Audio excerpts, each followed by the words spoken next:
Hey everybody, it's Bust, and today we're doing Battle in Wild with Totem Shaman. And so Totem Shaman is a very interesting deck to me. Whenever we're talking about deck building, I always talk about not trying to half-ass your deck. The famous Ron Swanson quote to where you shouldn't half-ass anything, you should only whole-ass one thing. That's what I typically describe whenever it comes to deck building and not trying to do too much. But this is a deck that's able to take two strategies at the same time and execute them both very well. And so where I'm going with that is this deck is very good at the go wide strategy with the totem. So as these games progress, you're going to see us get a very large number of totems on board. We're going to have 4 and 5 and 6 totems on the board, and then we're going to boost all of them with the likes of Totemic Might and Totemic Surge, and coming down here to the Stonewright. We have lots of ways to take big advantages of fully wide boards. But at the top end of things, we do have some go tall to our strategy as well, to where we're trying to really punish our opponent with one really good unit. And to that end, we have the thing from below and the Gigantotem, Gigantotem, to help go with that tall aspect of the deck as well. Now, all of these things from below and Gigantotems being reduced in cost for each totem we put on board is what allows us to do that, but it is this kind of two-pronged attack to where opponent has to deal with us going wide. They need an AoE element to their deck to deal with the 5 and 6 totems we're going to have on the board, but they also have to be able to deal with us going tall. If we manage to get a Gigantotem on the board and slap a little Windfury on it, that's going to be 20 damage going directly to the opponent's nugget, and it turns out a Hellfire won't answer that. And so to circle back to the kind of core ideas we have within this deck, we have, I don't know, like 15 or so totems running through here. You can click all of them and see the Ancient and the Anchored and the Carving Chisel generating them, and the Needlerock and the like.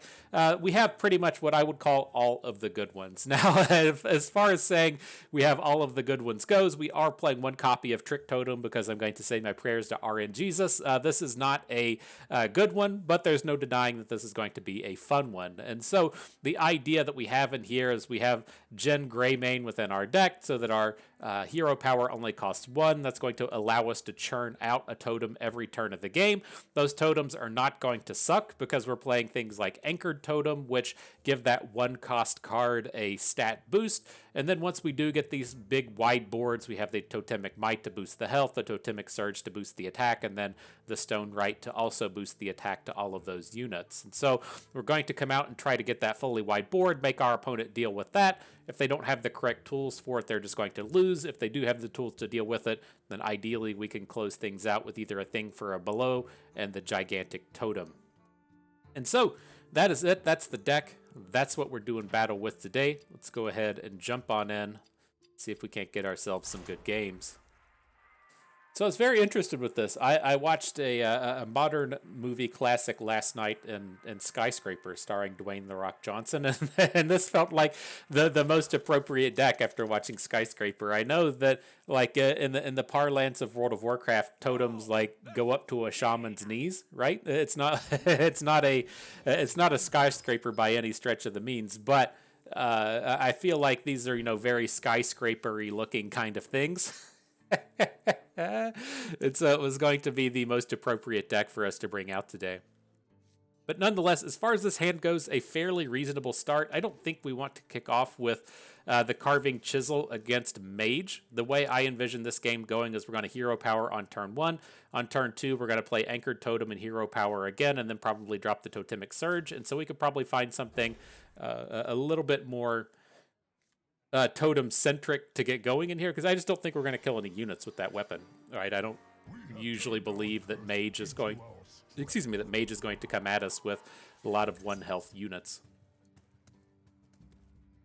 But no, Skyscraper was an interesting movie. It has some things going for it, right? You look at it and say, "Oh, I see what you did here, Dwayne "The Rock" Johnson. You remade Die Hard," which is essentially fine. A modern day remake of the classic movie Die Hard isn't that crazy or anything, but I feel like it did kind of miss the mark in a couple of places. And my kind of initial problem with the movie, it was something that I talked about with Fast and the Furious here recently, where one of the things that made Fast and the Furious like really beautiful back in the olden days when it was released through like number 1 and number 2 and number 3 is that all the effects were practical, right? They were actually out there like stunt driving the cars and the racing the cars and everything like that.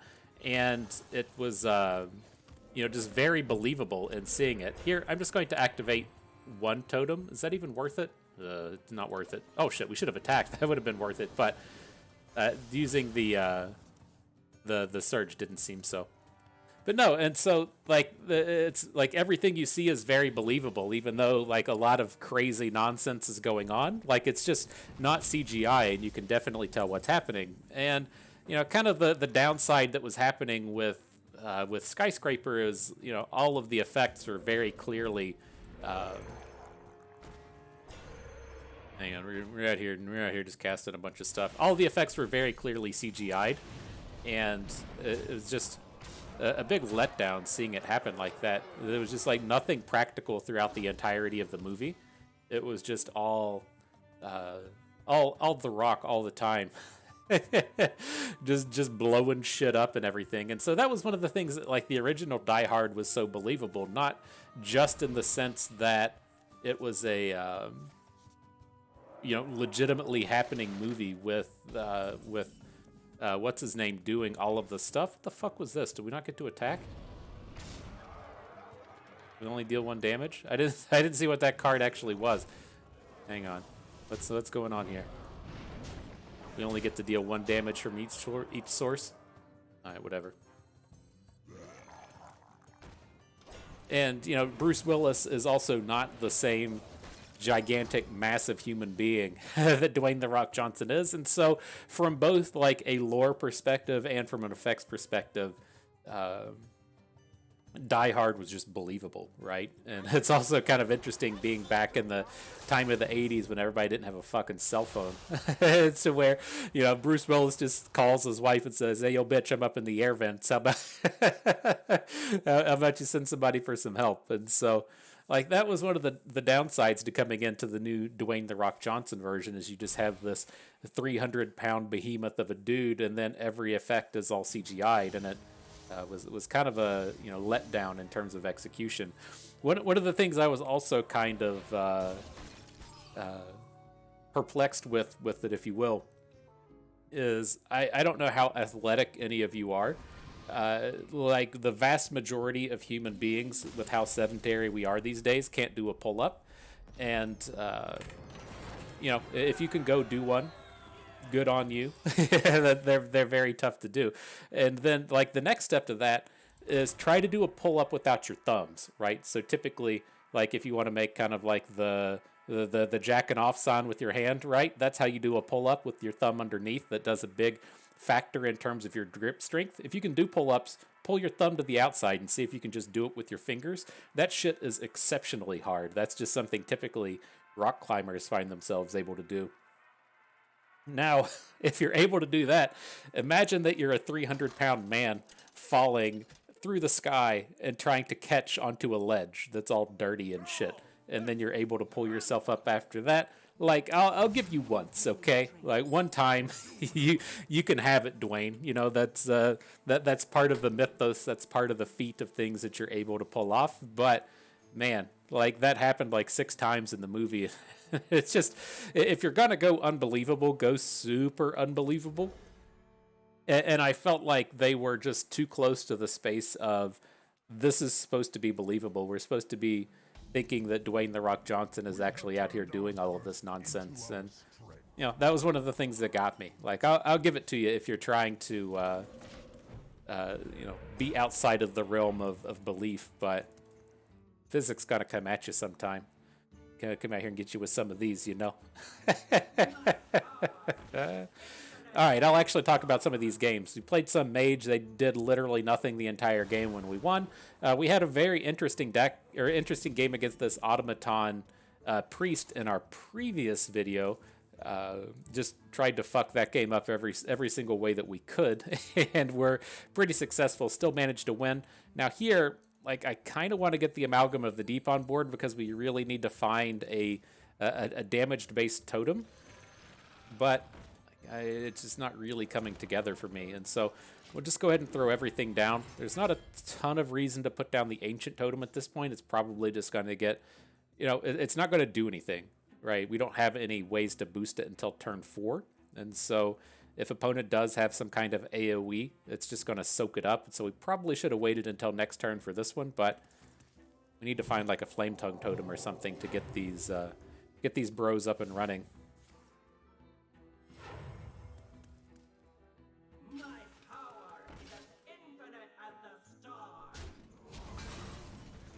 All right, so things not looking great. Now, I do really want to get this thing from below on board this turn. And so that does kind of mess with our mana, right? We're 100% going to hero power, but when we want to get the thing from below down now, we can't play any of our other cards, which I guess we just have to kind of accept, right? We can't really just put Amalgam of the Deep down on the board. Giving one of these units +3/+3 doesn't really do anything.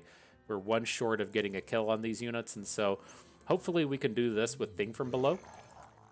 He's going to need to, say, double attack into it to get the kill. Then he's going to have 2 1-health automatons that we can then take down with the jam session. Like, that's the idea that we're trying to execute on this turn. We'll see how much that plays out. He just may not have another automaton in hand at this point and is just stuck trading his units in. That's kind of lame. He attacked the wrong totems, but it is what it is.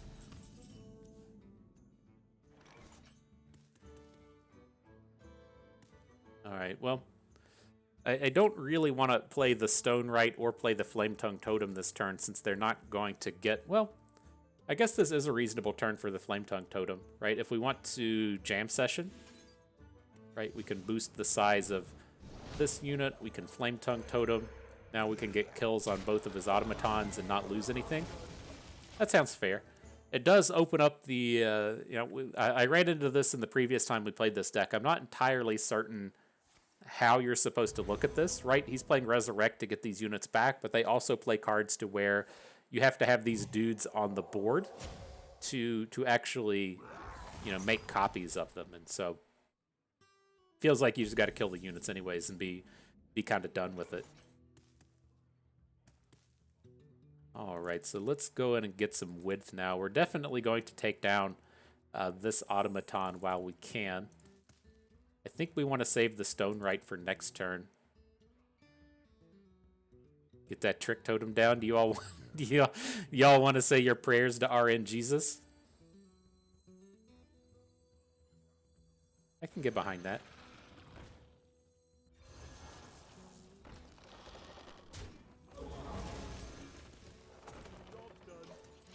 All right, let's see how it goes. What you got for us? Devolve. Literal nothing. Now, Devolve would be fucking spectacular against this deck the opponent is playing. Turning those automatons into a zero cost unit and then also fucking with his Resurrects. But, meh. Is what it is, Alright.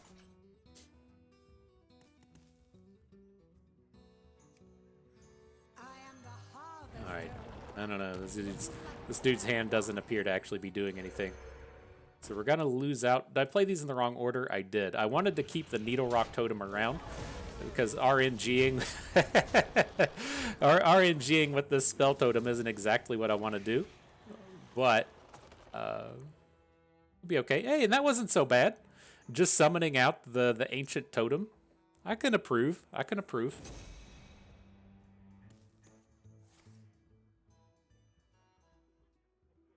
Alright, so he's just going to summon 2 minions and then we'll kill him. Easy peasy.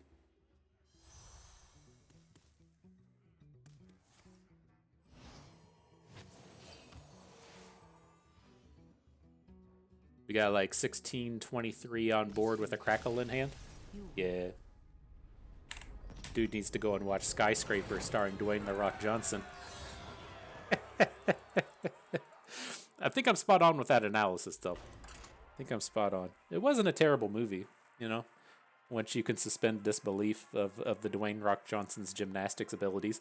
The thing I also have to say about the movie is it had, like, the right amount of dialogue for The Rock. I think, it wouldn't hurt his feelings to say that he's not the greatest dramatic actor. You're not watching a movie with The Rock in it because he's going to wow you with his acting chops. And they really... gave him just kind of like the perfect amount of dialogue in the movie to really enhance the rockiness of it. You know, he is believable when it comes to like, you know, caring about his family and caring about his kids. It's like he's able to channel his real life Dwayne into the character and get behind it and stuff. But you can easily get too far along and and just get a little bit too much of it. And you start to say like, yeah, you're not believable anymore.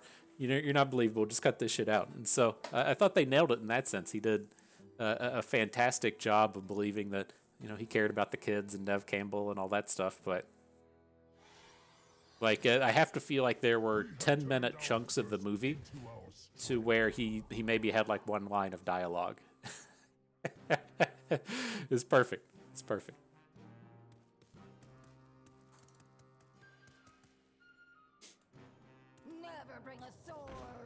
All right, into battle though, up against some kind of rogue. Let's see what's happening. Don't want to come out here too fast when he's able to just kill our stuff with this dum-dum.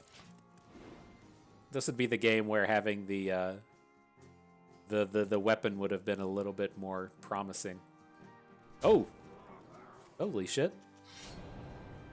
I don't know if I can agree with that one, Fam Jam.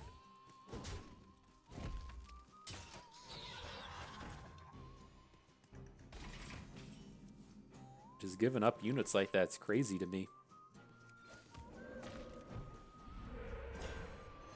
Beautiful, beautiful. Hitting all over the place. So we can coin now. Get the Flametongue Totem in. Trade for this one guy. Probably want a Totemic Surge here. It's not spectacular, but it does protect our Flametongue Totem, which we're going to need some help from.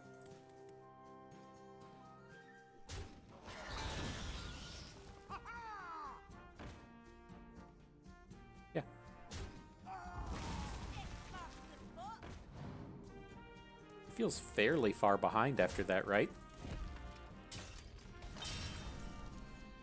And this is where we're going to get him. This is where we're going to zing him. We're going to drop the Trick Totem in. I think we probably want a Totemic Might here as well. It's going to get all of our units over 3 health. It does, I guess, leave the spot to where he can hero power and then attack down our Strength Totem, but I mean, if that's the way he's really going to spend his 4th turn of the game, like hero powering to take down our shittiest totem, like I'm on board with that, I think.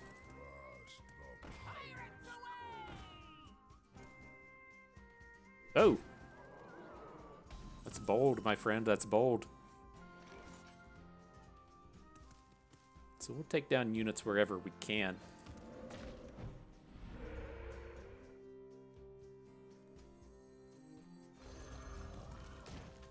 We got 3 power on the board. I did the mathematics there.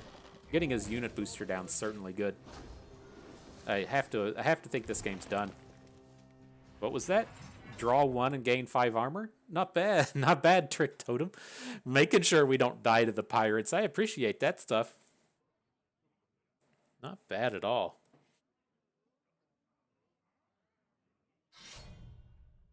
What was that? Some kind of pirate card? It's a pirate, give the weapon and the pirate to attack, sure.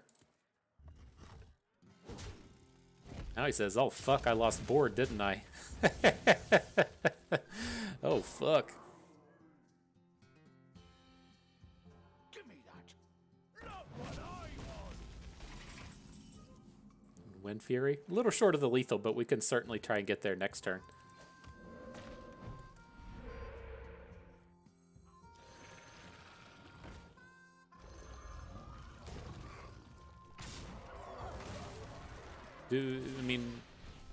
Do we want to Windfury just to take this dum-dum off of the board?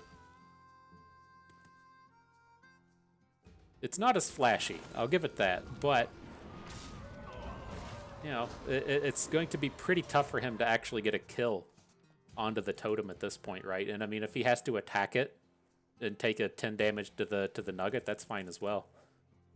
Oh, I thought that was the health totem, not the plus whatever. Doesn't matter. We're good. We're good to go. GG. Enough. All right, good stuff.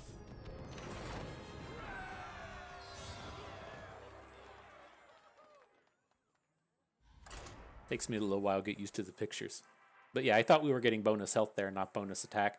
We might have had the lethal. I'm not certain now. Looking back at it, being able to crash in for 20 instead of 16 might have made the difference there. But given the information that I had, that I thought that we were going to be boosting health, I think that that was the way to go. Just clear out his board, make it very challenging for him to recover. He's not going to be able to kill us because he has to stop our board.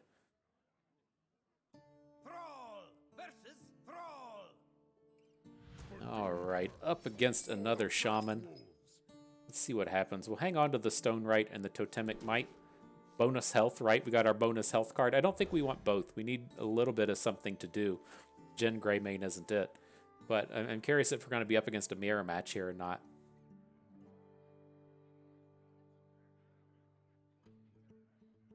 Totemic Might seems to be, the thing you need in the mirror to help ensure that you have a wide board. All right. Opponent has Genn as well. Some of that hot totem on totem action coming at you.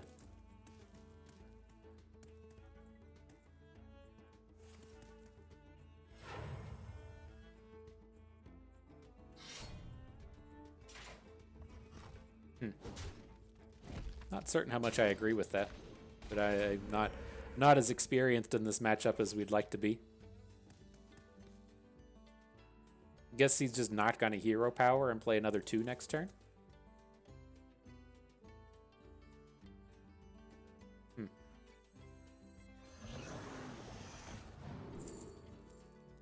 Gotta just be taking this Gigantotem, right? I think so. And then do we want to go ahead and take a protect here, right? We can keep the strength totem up on board. I think I'm okay with this. This isn't spectacular by any means, but what's realistically going to happen here? He's going to play some random 2-cost totem and then not be able to kill anything we have on board. He has to be playing Flametongue Totem for us to really care about this turn.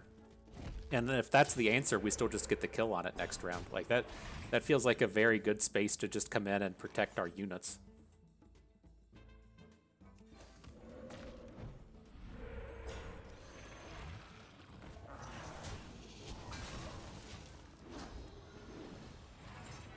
All right, getting bored. I dig it.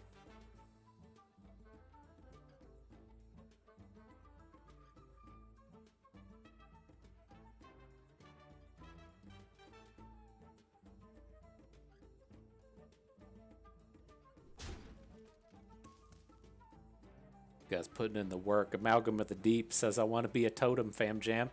I'm the skyscraper you were looking for. AoE cards, sure. That's pretty good. That's pretty good.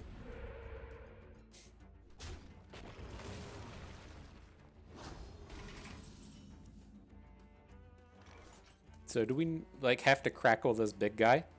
It just sucks so much if we go for the crackle and miss. I don't think I like it.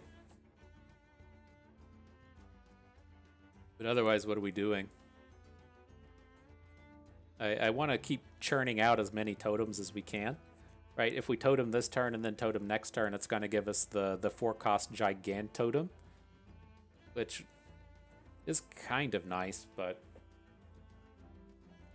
that stuff's probably just too slow.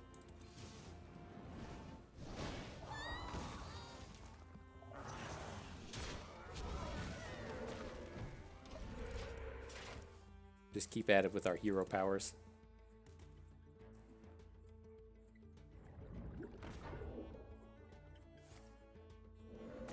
Alright. Our big boy gets to survive. I thought I saw a spell come in. Oh, Totemic Health. Okay.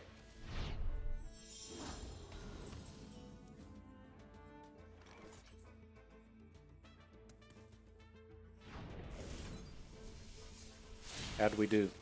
Got the kill? Nice.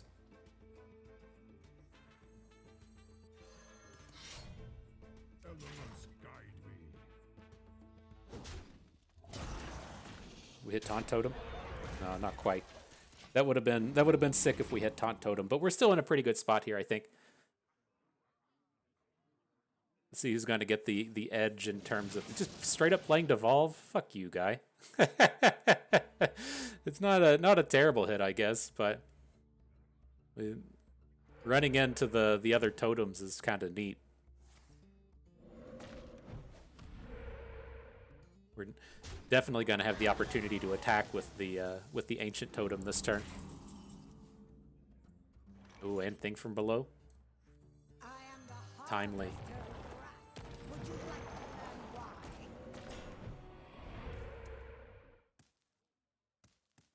Alright, so where do we stand? Do we want to just take his attacky totem off of the board? He is going to get like some extra bonus stats out of this, but he doesn't have any attackers on board. He's got to have the +2 attack thing to punch through, and losing 3 units to thing from below sounds kind of crappy.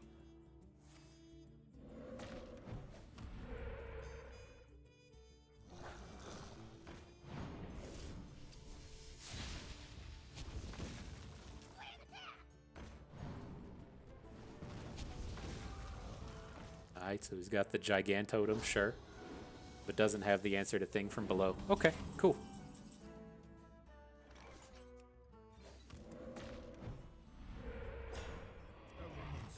So we'll get the attack. That's going to give us the extra totem, make our big boy cheap. Still get Genn down. I don't think this is a Windfury turn. I think we want to save the Windfury for next turn, and then just come in here and clear out as much of these totems as we can. To harvest.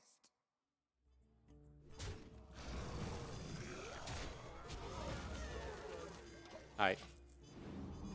He's still lacking on board, right? So we can attack his 8/8 into our 6/5, but then it's a pretty easy clear for us. And did I forget to attack with this healing totem?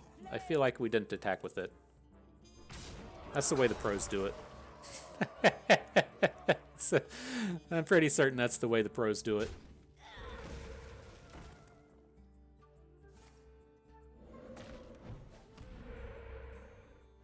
Alright, so we just have lethal. It's another cool way to go about it.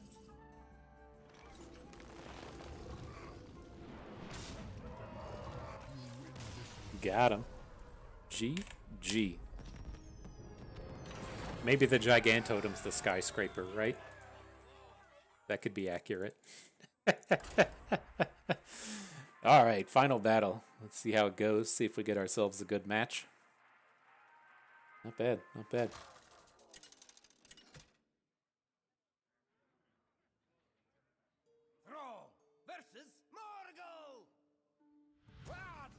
All right, is this going to be different? We're up against a Shaman, but he has the Murloc, but he has the Murloc, so he's got to just be playing Murloc Shaman, right?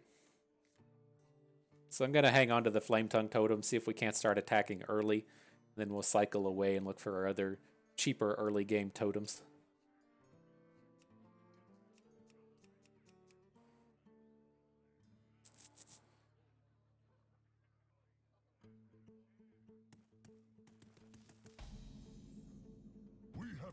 Nope, got Genn. Okay.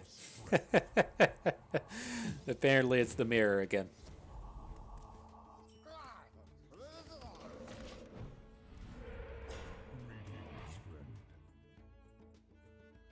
Yeah, the emotes in this game are just so bad.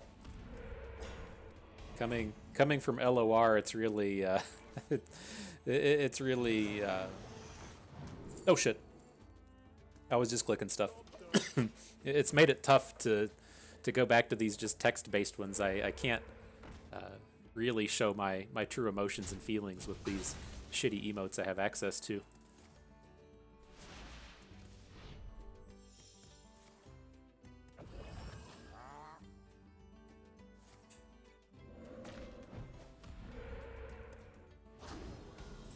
Alright, so how far behind are we? I wasn't wanting to Flametongue into this stuff. This looks kind of crappy. We can like roll the dice, like with this Crackle.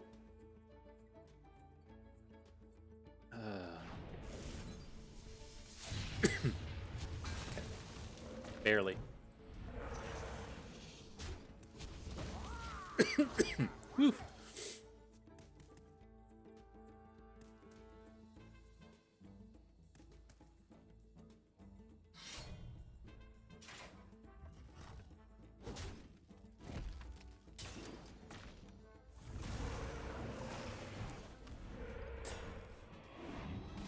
Alright, kind of sucks. Falling further and further behind. This is another one of these spots where I want to get the thing from below down this turn, but we only get to activate one totem if that's the way we want to do it. Let's see what we hit. Taunt. Taunt is pretty good. Alright.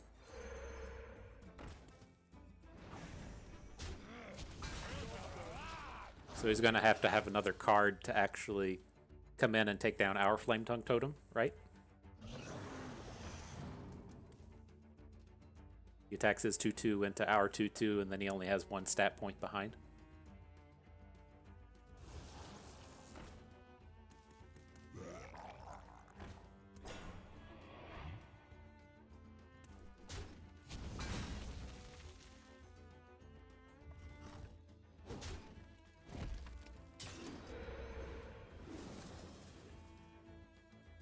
I'm losing it. My voice is gonna go. We gotta recover this quick. And so with this, I'm pretty certain we need to just jam session here. I want to attack through the thing from below. We'll get our own units on behind after that. Let's see. We want to do it first. Get that nice little whirlwind. Take down his thing from below. I don't think I'm quite willing to give up on our Flametongue Totem.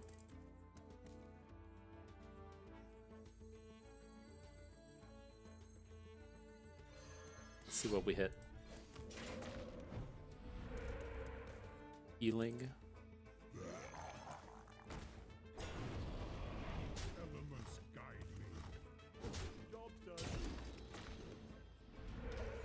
And then a taunt. Okay, that's not bad. I mean, keeping our Flametongue Totem protected is a pretty big deal here. And so we don't get any bonus stats onto the taunt totem, but should be fairly well protected. See who's going to be the first one to get the big 8/8 on board. It's going to be a telling moment. Oh shit. Oh, we're still safe. Okay.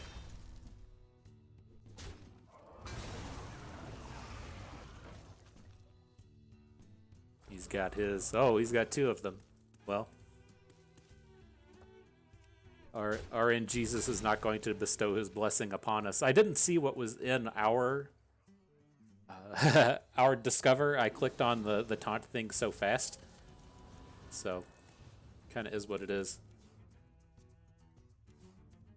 May have been a Gigantotem in there, may not have been.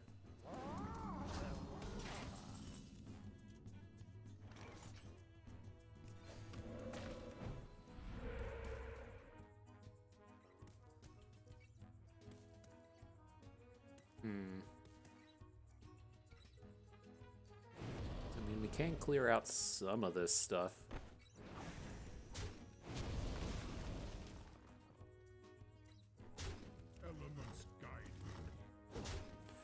But that's where we start to get stuck, right? We put the Amalgam on board and then we're just kind of dead. All right, GG.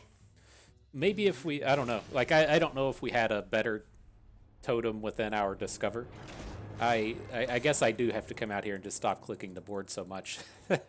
Or at least be more aware as to when I'm about to start getting really clicky on this stuff. But that's a tough spot in there. I'm not...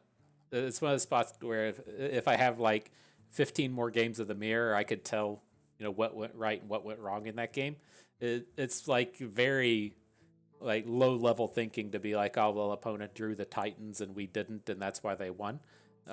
There's definitely a lot of combats, a lot of choices in there that I'm kind of oblivious to without more without more experience. But we're only a little over 2 weeks back into the game, so that kind of stuff will all take some time.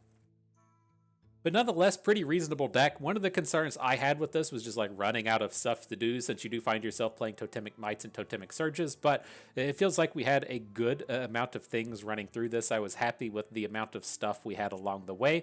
I do like some of these interactive elements you don't always see, like Gormok the Impaler, since it does give you a little bit of interactivity. You could see against that first Totem Shaman opponent that we played against, to where it would be nice just to be able to shoot down something, but we know that they aren't able to attack us. Like Gormok comes in to very powerful positions like that. Say in that second game against Totem Shaman, just playing Gormok to take down the opposing Flametongue Totem would have been pretty big as well. So we didn't see him turn up. He is quite strong, especially since we are so good at developing wide boards, but he's most certainly not a requirement to play this deck. Otherwise, if you're looking to play this deck on your own, again, the Trick Totem is kind of memey. We had some games where it did absolutely nothing. We had some games to where it was pretty strong. Play it at your own risk if you want. I don't think if you're trying to compete in a tournament, this is a thing that you want. But if you're trying to have a little fun with your day, it's a very good addition in that space. The last thing to kind of call out, I forget the name of the card. I didn't bother crafting it just for this video, but what's your name? Where are you at? Vicina is something that could be very reasonably fit within this deck, probably taking that space over the Trick Totem to give all of your units the stat bonus. Since we are playing Genn Greymane, we aren't able to come out and play something like Bloodlust that lets all of our shitty units be not shitty for a turn, and Vicina fits in that space. If you're going to do that, you might want to jam in one or two more Overload cards so you can kind of pick and choose when you actually get this stat bonus, but if you're going to be real, this isn't the kind of card that you just put down on turn 4 and you're like, oh, Lynn, look at all my stats on turn 5 and turn 6 and turn 7 and turn 8. This is a card you play on like turn 6 when you're already overloaded and then just enjoy the stats from there. And if it survives the second turn, or if your opponent survives the second turn, maybe you have the overload, maybe you don't. But it's not something you're trying to get down super early. So you can kind of pick and choose your overloads and when to play them to make sure that they fit and curve with Vicina a little bit better. But nonetheless, good set of games.